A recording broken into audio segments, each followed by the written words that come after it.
Bismillahirrahmanirrahim. Assalamualaikum dan selamat sejahtera buat semua murid-murid yang menonton video ini. Apa khabar semua? Marilah kita sama-sama berdoa. Semoga kita semua berada dalam keadaan yang sihat sejahtera. Amin ya rabbal alamin. Sebelum saya teruskan video pada kali ini yang bertajuk Tokoh Terbilang Kesultanan Melayu Melaka bahagian yang pertama, kepada sesiapa yang masih belum subscribe channel ini, bolehlah berbuat demikian. Selain memberi dorongan kepada saya, anda juga akan tidak ketinggalan dengan video baru yang akan datang. Murid-murid sekalian yang cikgu sayangi, tajuk kita pada hari ini ialah Unit 8 Tokoh Terbilang Kesultanan Melayu Melaka bahagian yang pertama. Murid-murid boleh rujuk buku teks muka surat 104 dan 105. Standard pembelajaran pada kali ini ialah 5.1.1 menyatakan struktur masyarakat zaman Kesultanan Melayu Melaka. 5.1.2 menjelaskan maksud tokoh terbilang dalam Kesultanan Melayu Melaka. Pendahuluan. Tokoh terbilang mempunyai peranan yang besar pada zaman Kesultanan Melayu Melaka. Penglibatan tokoh terbilang dalam pentadbiran telah membawa kepada era kegemilangan Kesultanan Melayu Melaka. Struktur masyarakat pada zaman Kesultanan Melayu Melaka dapat dibahagikan kepada dua golongan pemerintah dan dua golongan yang diperintah. Setiap golongan mempunyai peranan dan tanggungjawab masing-masing. Rakyat biasa boleh dilantik menjadi pembesar jika diberi jawatan oleh Sultan. Struktur masyarakat pada zaman Kesultanan Melayu Melaka. Ada dua golongan tadi, iaitu golongan pemerintah dan golongan diperintah. Golongan pemerintah terbagi kepada dua, Sultan dan pembesar. Sultan adalah pemerintah tertinggi dalam pentadbiran negeri, menjadi simbol perpaduan rakyat. Manakala kaum kerabat diraja membantu pentadbiran dan melaksanakan perintah sultan. Pembesar dilantik oleh sultan, membantu sultan dalam pentadbiran negeri, melaksanakan tugas menjaga keamanan, kemakmuran dan kestabilan, membantu mengekalkan kedaulatan negeri. Itu tugas pembesar. Rakyat pula bagaimana? Rakyat itu adalah golongan yang diperintah, merujuk kepada penduduk Melaka, menjadi pengikut setia kepada sultan dan pembesar. Hamba, daripada mana asal usul hamba? Hamba ini dapat daripada tawanan perang mereka antara negeri-negeri berperang. Jadi tawanan perang itu menjadi hamba. Itu pada zaman dahulu sistemnya. Sekarang tak ada lagi dah sistem hamba. Hamba pada waktu itu menjadi orang suruhan sultan dan pembesar. Bilangan hamba melambangkan status dan kekayaan pemiliknya. Lagi ramai hamba, lagi tinggilah status, lagi kaya lah dia. Hamba ini, dia punya kedudukannya adalah yang paling bawah sekali dalam struktur masyarakat. Itu hamba. Dan hamba boleh ditebus dengan beberapa keadaan. Kalau hamba tu boleh dibebaskan, Tuannya kata, okey, sekarang saya bebaskan anda. Ada surat-surat pembebasan sebagai hamba. Sistem macam tu pada waktu itu, ya. Okey. Seterusnya, maksud tokoh terbilang. Maksud tokoh terbilang, maksud dia, yang pertama, individu yang dihormati dan disanjung oleh masyarakat. Itu maksud, ya. Dan sumbangannya dikenang sepanjang zaman. Orang kan, tokoh terbilang ni nama dia disebut-sebut. Sampai sekarang dah, walau dah lama dah benda tu berlaku, tapi kita masih sebut nama-nama dia, Hang Tua masih sebut lagi. Ciri-ciri tokoh terbilang. Siapa nak jadi tokoh terbilang, bolehlah mengamalkan ciri-ciri ini. Yang pertama, gigih. Kuat bekerja, kuat berusaha. Gigih, rajin. Tak membuang masa. Tak tidur je, tak main game je. Tak tengok TV je. Dia gigih, ya. Berjuang. Yang kedua, dia boleh dicontohi, boleh jadikan sumber inspirasi, boleh menjadi idola. Ini idola. Idola yang baik, ya. Idola yang baik. Yang ketiga, sanggup berkorban untuk negara. Untuk negara sanggup berkorban nyawa, harta dan nyawa. Ni, kalau ada tokoh macam ni, maka dia akan disayangilah oleh bangsanya.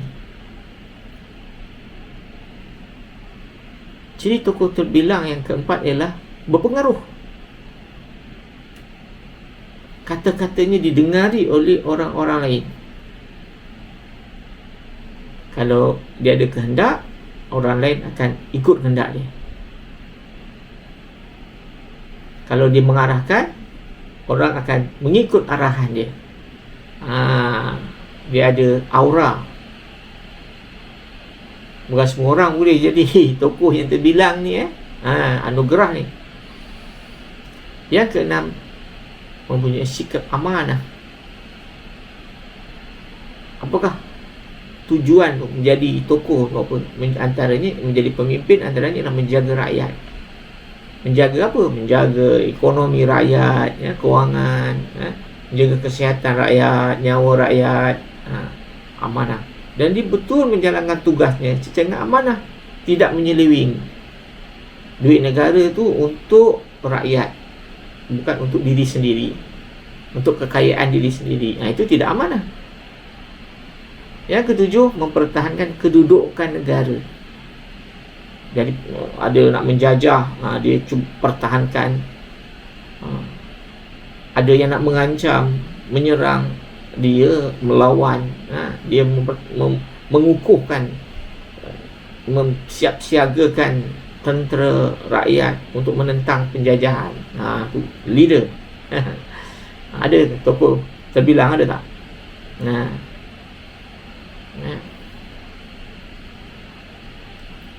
Ni kalau diamalkan dalam bentuk yang kecil, dalam bilik darjah, ketua darjah dengan penolong, mesti gigih, mesti boleh dicontohi, sanggup berkorban. Sanggup berkorban untuk kelas, sanggup berkorban untuk kelas, berpengaruh. Begitu duduk diam, semua diam. Berwibawa, bila tengok aja, bila nampak je, wah, ini layak jadi ketua darjah. Amanah, adil. Bagi tugas tu adil. Ini kawan bagi tugas yang ringan, yang disuka, yang dia tak suka dia bagi tugas yang tak dia suka. Dia tugas yang berat misalnya, Mempertahankan kedudukan negara, mempertahankan kelas. Sentiasa kelas dapat yang kebersihan yang pertama. Pertahankan maruah kelas. Itu. Barulah kamu akan dikenang Ketul Dajjah, ingat tak Ketul Dajjah tahun bila? Macam tu dah tahun 2035 ke apa. Ingat tak Ketul Dajjah masa 2021? Ingat tak? Yang Ketul Dajjah dia dikenang tokoh. Tu ya, faham tokoh terbilang. Baiklah, kita cuba kenali tokoh terbilang. Kita cuba kenali pada zaman Kesultanan Melaka ini. Tokoh terbilang memainkan peranan penting dalam kegemilangan Kesultanan Melayu Melaka. Sangat memainkan peranan yang penting. Para Miswara, Tun Perak dan Hang Tuah merupakan tokoh terbilang semasa kegemilangan Kesultanan Melayu Melaka. Tokoh-tokoh terbilang, apakah sumbangan atau peranan itu? Yang pertama, para Miswara. Para Miswara ni gigih memajukan Melaka daripada sebuah kawasan perkampungan nelayan sehingga menjadi pusat perdagangan antarabangsa. Hebat tak hebat orang yang boleh mengubah daripada miskin kepada kaya atau berada. Bukan senang. Para Miswara dah buat dah. Jadi para Miswara ni ialah pengasas Kesultanan Melayu Melaka. Nombor 3, baginda turut menjalinkan hubungan diplomatik dengan negara China. Betapa besarnya jiwa para Miswara dengan pengikut-pengikutnya pada waktu itu. Dia meningkatkan ekonomi, meningkatkan sosial rakyat dia, dan boleh pula berhubung dengan kerajaan China yang begitu besar. Itu bangga kita ya. Tokoh yang kedua ialah Bendahara Tun Perak. Tun Perak mempertahankan Kesultanan Melayu Melaka daripada ancaman luar.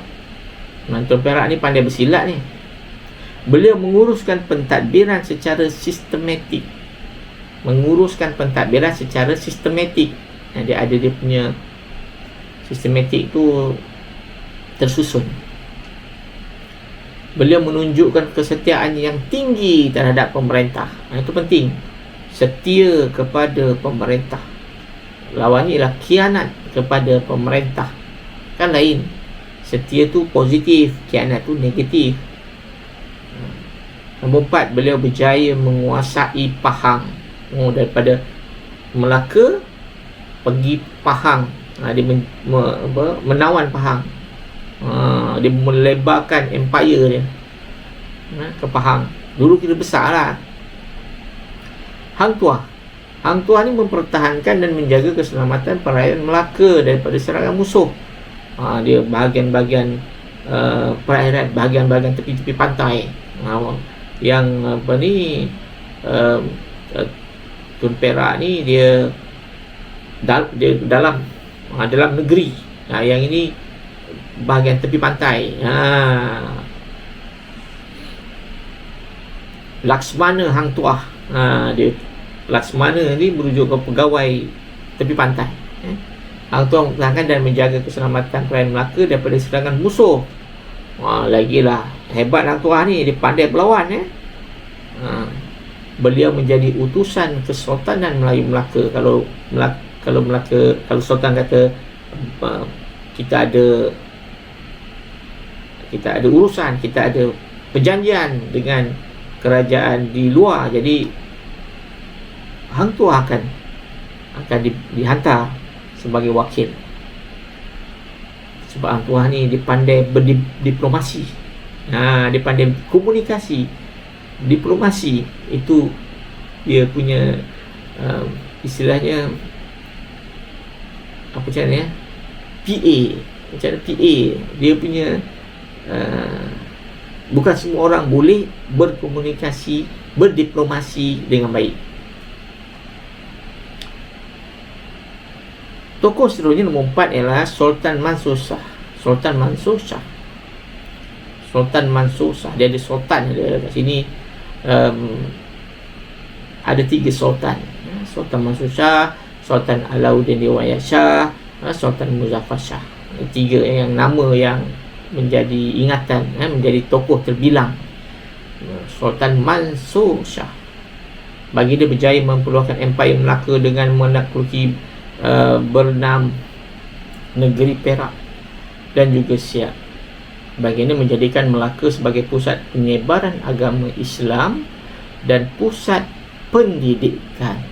Dan pendidikan dia dah Sultan Mansur Shah sedar bahawa agama Islam, pendidikan sangat penting kepada rakyat dan juga negara. Jadi telah menjadi pusat penyebaran agama Islam. Sultan Alauddin Riayat Shah. Baginda berjaya mempertingkatkan keselamatan dan keamanan negeri Melaka. Baginda menjaga keamanan dan kebajikan rakyat, menyamar menjadi rakyat biasa bagi menangkap pencuri. Wah, ini sultan yang pandai bersilat ni. Dia sendiri menangkap pencuri pada waktu malam, menyamar. Dia nak pastikan dia boleh serahkan kepada anggota keselamatan pada waktu itu, tetapi Sultan Alauddin Riayat Shah ni dia nak tengok dengan mata kepala di sini, betul ataupun tidak rakyat ni dijaga dengan baik. Dia pergi turun ke lapangan untuk melihat suasana kehidupan rakyat. Jadi bila dia turun, dia nampak ada kejadian kecurian dan sultan sendiri yang menangkap pencuri tadi. Ini yang betul-betul menjaga kebajikan rakyat ni. Inilah kena jadikan contoh lah yang ni. Baru diingati zaman berzaman Sultan Alauddin Riayat Shah. Diingati. Kalau tak ada siapa nak ingat. Habis macam tu je lah. Sultan Muzaffar Shah. Sultan Muzaffar Shah memulakan perluasan kuasa ke Pahang, Kampar dan Indragiri. Baginda berjaya menjadi Sultan Muzaffar Shah yang pertama memulakan perluasan kuasa ke Pahang, Kampar dan Indragiri. Baginda berjaya menjadikan Melaka sebagai pusat pengajian Islam. Baginda melaksanakan sistem perundangan yang tersusun dan sistematik. Ini Sultan Muzaffar Shah ni kemas. Kerjanya kemas, berasaskan kepada ilmu pengetahuan dan juga meningkatkan keupayaan negeri Melaka itu daripada kesemasa, meningkatkan kuasa itu ke Pahang. Dengan meluasnya kuasa, maka pengaruh Melaka semakin tinggi daripada masa ke semasa. Maknanya ini adalah zaman kegemilangan kerajaan Melayu Melaka pada waktu itu, ya. Baiklah, ini adalah nota yang cikgu dah harmonikan, cikgu dah ambil daripada beberapa sumber buku. Jadi berdasarkan kepada nota ini, cikgu bagi tugasan. Tapi sebelum cikgu bagi tugasan,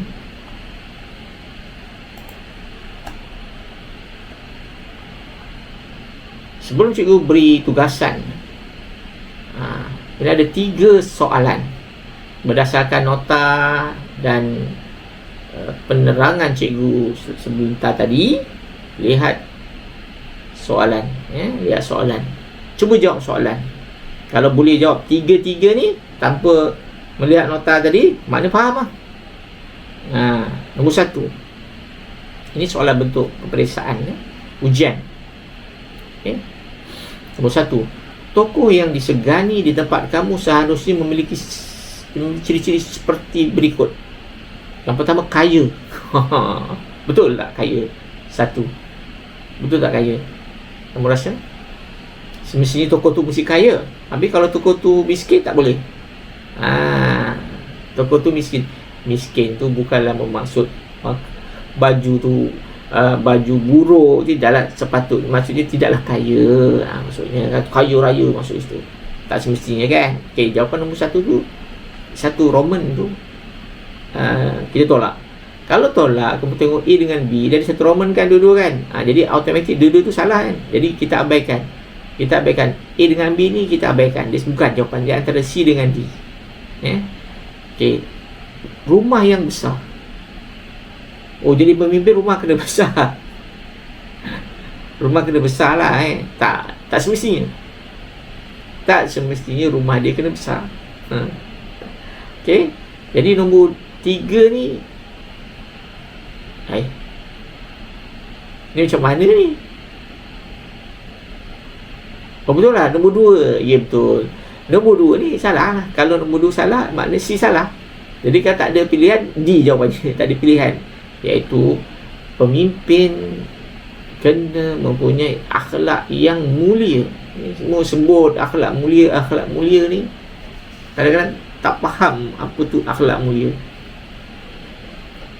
Akhlak mulia. Tak faham ke apa tu akhlak mulia? Tahu tak akhlak mulia tu macam mana? Akhlak mulia ni ialah perlakuan kita yang menyenangkan orang lain. Perlakuan kita ni menyenangkan orang lain, memudahkan orang lain. Itu akhlak mulia lah.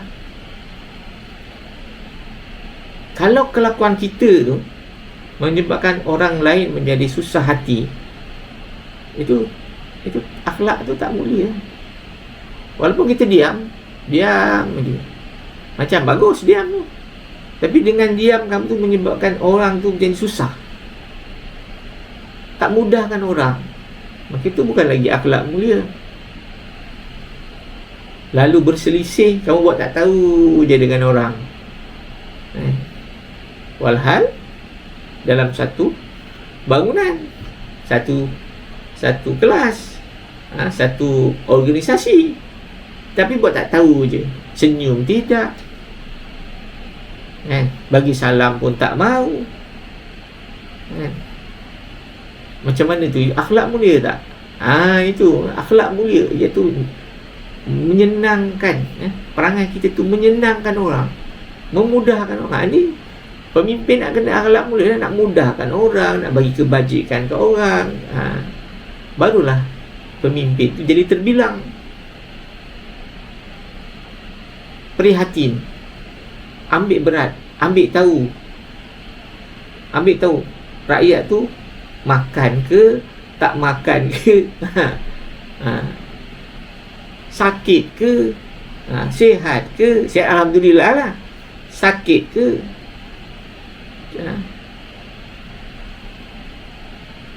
bermasalah ke, apa yang sebagai pemimpin boleh bantu. Sebab pemimpin ni dia ada kemudahan. Dia boleh arahkan orang ni, arahkan ini, boleh keluarkan duit daripada perbendaraan apa banyak tu. Yang rakyat tu dia tak ada kemampuan, duit tak ada, jadi terbeban dengan masalah-masalah. Jadi pemimpin kena prihatin, kena tengok rakyat tu macam mana. Itu 2 tu, 3 dan 4 ni itu jawapannya. Berakhlak mulia, menyenangkan orang, macam akhlak Nabi. Nabi adalah yang paling baik akhlak ni. Orang senang dengan Nabi kan, Nabi suka dengan Nabi. Nabi datang gembira orang. Kalau akhlak tak mulia, datang dekat pun kita rasa alamak, dia datanglah pula. Macam itulah. Okey, tak apa, kita boleh berubah daripada masa sama-sama. Saya pun sama jugalah. Okey, nombor 2. Siapakah yang menjadi simbol perpaduan rakyat dalam struktur masyarakat Melaka? Siapa? Sultan? Tadi dah ada dah dalam nota. Sultan tadi kenal lah, Sultan raja. Ulama. Ulama kenal tak ulama ni? Ulama ni ahli agama. Ulama ni ahli agama, dia punya ilmu agamanya tinggi. Dia membimbing rakyat ni, masyarakat ni berdasarkan ilmu agama yang benar. Memang ilmu agama yang benar, iaitu apa dia? Berdasarkan Al-Quran dan hadis. Al-Quran dan sunnah atau Al-Quran dan hadis. mesti berpegang kepada dua tu, baru kita akan selamat. Berpegang kepada Al-Quran dan Sunnah, ulama yang benar. Adakah simbol perpaduan rakyat? Sepatutnya ulama lah simbol perpaduan rakyat kan. Okey, hamba. Hamba ni paling bawah sekali, pembesar. Jadi jawapannya apa? Jawapannya A lah, sultan. Bulatkan sultan. Okay, ini soalan ni adalah untuk pengukuhan sahaja ya. Tak perlu buat. Cuma nak uji kita ni faham tak faham. Ini soalan peperiksaan. Nombor 3. Tokoh terbilang yang melaksanakan sistem perundangan yang tersusun dalam pemerintahan ialah siapa ni? Dia tersusun. Sistem perundangan yang tersusun. Ada tadi. Cuba tengok kat bawah. Mana? Sistem perundangan yang tersusun. Ni ada Sultan Muzaffar Shah. B. Kamu boleh tengok balik lah kan? Yang sebelum ni. Kena ghostan balik. Nak tahu jawapan dia. Okay. Baiklah murid-murid. Tugasan.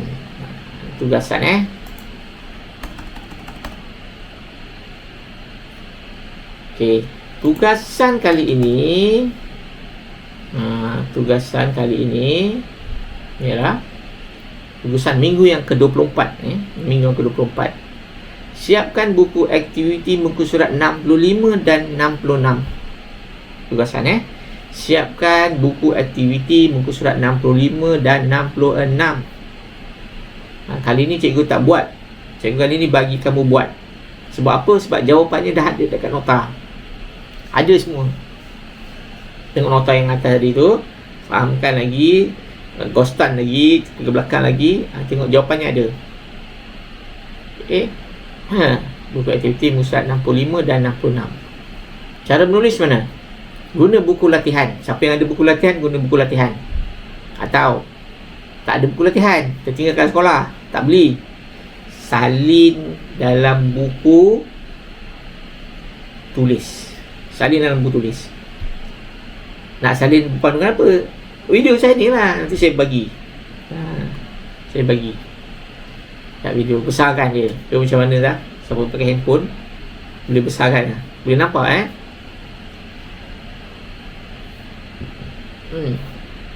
Atau tak ada buku, atau tak malas nak tulis kat buku tulis. Malas nak buku tulis. Screenshot besarkan dia.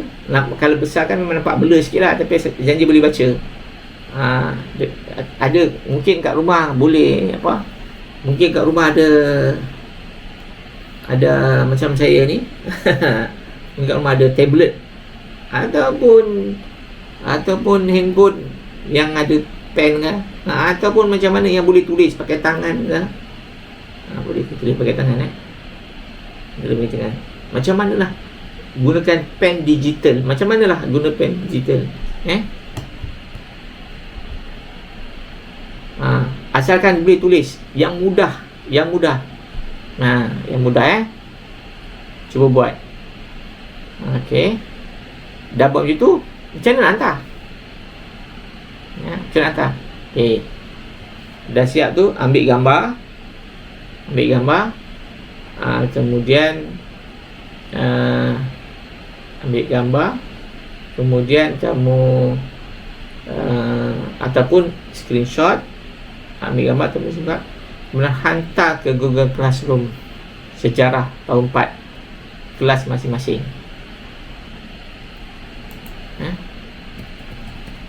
Kelas masing-masing. Okey, kita masuk kali ni ke Google Classroom sejarah untuk minggu yang ke 24.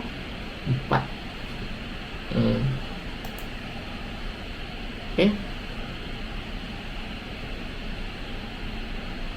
Nak hantar ke WhatsApp boleh. Telegram saya boleh.